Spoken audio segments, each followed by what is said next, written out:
মানুষ গল্পটা পড়বেন না। রিফাত পেশায় একজন ডোম। তার 10 বছরের মেয়ে প্রতিদিন বায়না ধরে, ও বাবা, আমি লাশ কাটা দেখব। ছোট্ট মেয়েটির কোনো ভয় নেই, লাশ কাটার দৃশ্য তাকে মুগ্ধ করে। সারাদিন ছাদে খেলাধুলা করা মেয়েটি রিফাত বাড়ি এলে একটানা এই কথাই বলতে থাকে। মেয়ে, ও বাবা, আমি লাশ কাটা দেখব। রিফাত, এই ওকে নাও, আমি হাসপাতালে গেলাম। রিফাতের স্ত্রী, আচ্ছা যাও, মেয়েটার ভয়ডর কিচ্ছু নেই।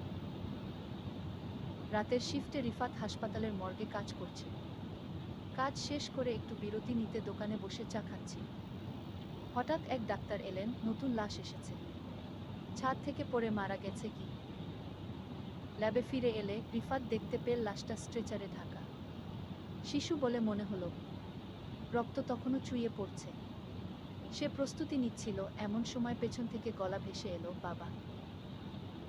চমকে পেছনে তাকাতেই মেয়েকে দাঁড়িয়ে থাকতে দেখল। স্তম্ভিত রিফাত বলল, তুই এখানে কি করে এলি? মেয়ে মিষ্টি হেসে বলল, একা একা। এক মুহূর্তে বাতাসে কাপড়টা সরে গেল। রিফাত হতভম্ব। লাশটা যে তার মেয়ে। মেয়ে বলল, কাটো না বাবা, খুব দেখতে ইচ্ছে করছে যে। লাশ কিভাবে কাটে?